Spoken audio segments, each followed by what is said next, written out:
সপ্তম পাঠ, প্রথম পরিচ্ছেদ, বাঙ্গিদারা। বিসমিল্লাহির রহমানির রহিম। কবি আল্লামা ইকবাল এবং তার কবিতামালার সংক্ষিপ্ত পরিচয়। কবি আল্লামা ইকবাল এর জন্ম ও বংশ পরিচয়। কবি আল্লামা ইকবাল 1877 সালের 9ই নভেম্বর ব্রিটিশ ভারতের পাঞ্জাব প্রদেশের শিয়ালকোটে, বর্তমান পাকিস্তান, সম্ভ্রান্ত ও ধার্মিক পরিবারে জন্মগ্রহণ করেন। তার পিতা শেখ নূর মুহাম্মদ একজন অত্যন্ত ধর্মপ্রাণ ও সুফি সাধক প্রকৃতির মানুষ ছিলেন, যার প্রভাব ইকবালের ব্যক্তিগত জীবনে গভীরভাবে পড়েছিল। তার মাতা ইমাম বিবিও অত্যন্ত পরহেজগার নারী ছিলেন। ইকবালের পূর্বপুরুষগণ ছিলেন কাশ্মীরি পণ্ডিত, ব্রাহ্মণ, যারা কয়েক শতাব্দী আগে ইসলাম ধর্ম গ্রহণ করেছিলেন। তার সন্তানাদি হল জাভেদ ইকবাল, আফতাব ইকবাল, মুনিরা বানু ও মিরাজ বেগম। তার স্ত্রীর নাম সর্দার বেগম। তার ভাই বোনদের নাম হল শেখ আতা মোহাম্মদ, ফাতিমা বিবি, করিম বিবি, জয়নাব বিবি ও তালাই বিবি। শিক্ষাজীবন। কবি ইকবাল শিয়ালকোটের একটি মক্তবে কুরআন শিক্ষার মাধ্যমে পাঠ শুরু করেন।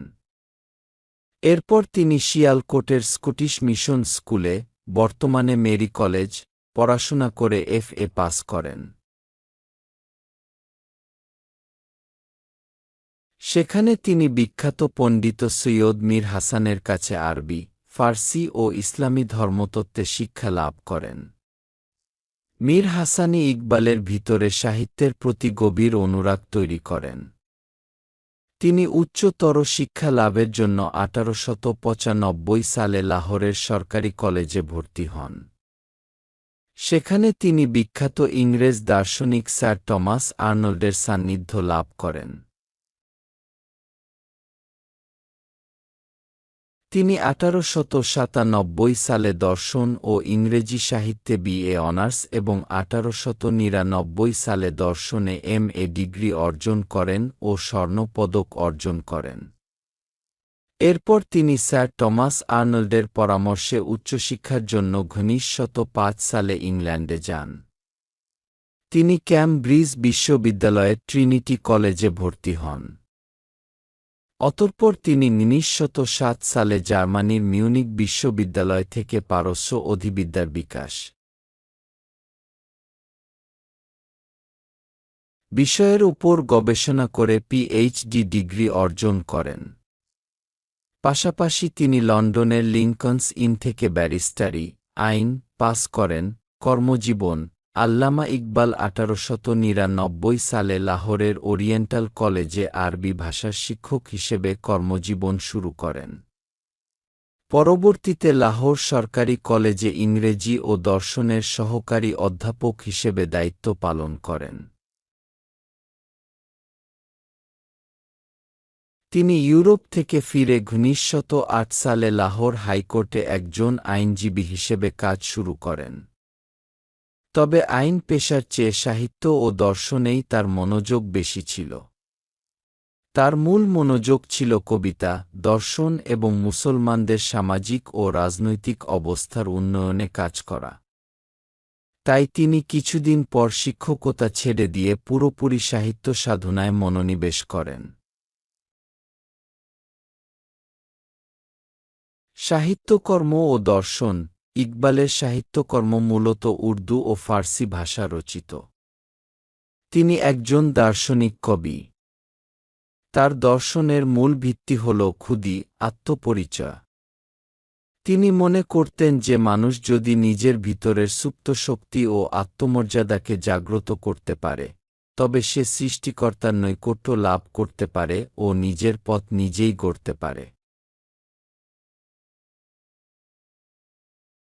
এ সম্পর্কে তার বিখ্যাত উক্তি হল, নিজের আত্মাকে এতই উন্নত করো যে প্রতিটি তাকদীরের আগে সৃষ্টিকর্তা যেন স্বয়ং বান্দাকে জিজ্ঞাসা করেন, বলো, তোমার ইচ্ছা কি? তিনি মুসলিম উম্মাহকে দাসত্বের মোহ থেকে মুক্ত হয়ে আত্মমর্যাদাবোধ ও আধ্যাত্মিক শক্তি জাগ্রত করার আহ্বান জানান। তার উল্লেখযোগ্য গ্রন্থসমূহ আল্লামা ইকবাল ফার্সি ও উর্দু উভয় ভাষাতেই সাহিত্য রচনা করেছেন। তার সাহিত্যের মূল ভিত্তি হল দর্শন এবং তা কাব্যগ্রন্থাকারে লিপিবদ্ধ করেছেন। তার কাব্যগ্রন্থগুলো হল ফার্সি কাব্যগ্রন্থ আশরারি খুদি। তিনি ১৯১৫ সালে এই গ্রন্থে প্রথম তার খুদি দর্শন তুলে ধরেন। রমুজিবে খুদি ১৯১৮ সাল, পায়ামি মাশরিক ১৯২৩ সাল, জবুরি আজম ১৯২৭ সাল, জাভেদনামা ১৯৩২ সাল প্রভৃতি।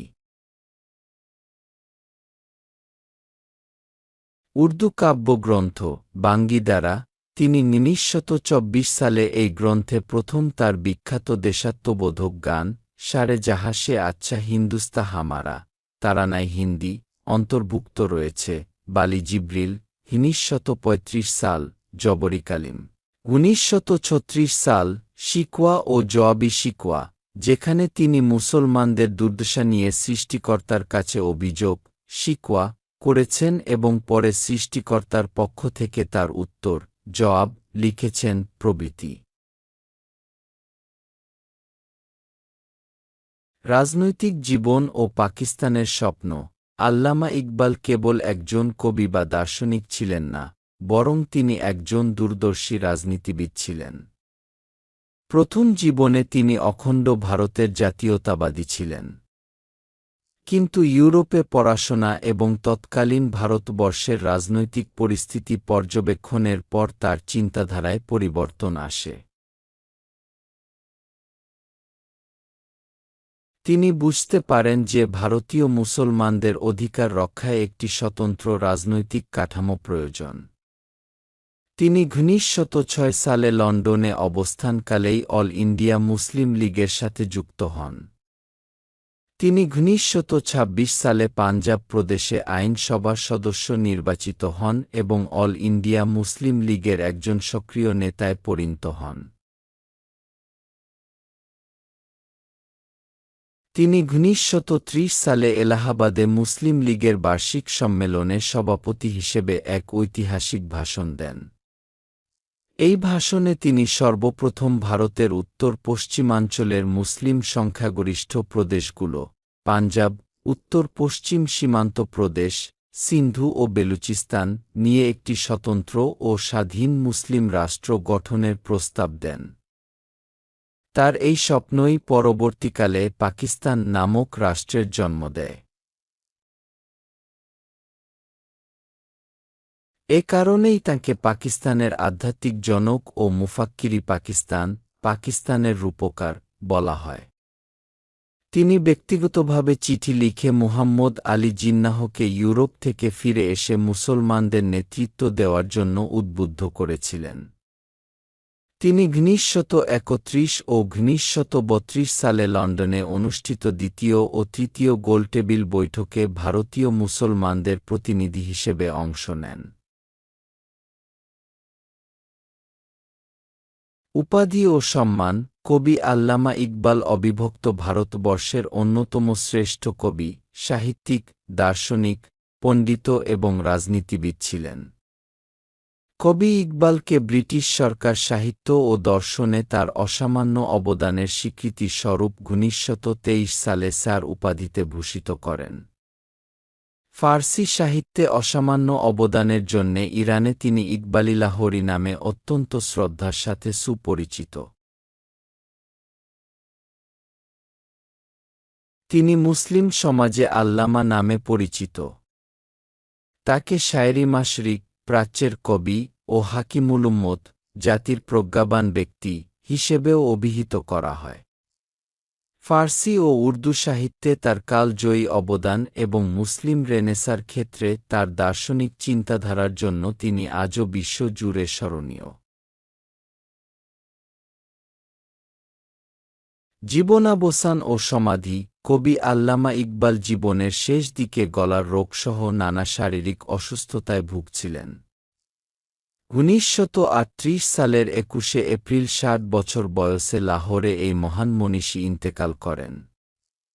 লাহোরের ঐতিহাসিক বাদশাহী মসজিদের প্রধান তোরণের পাশে তাকে সমাহিত করা হয়।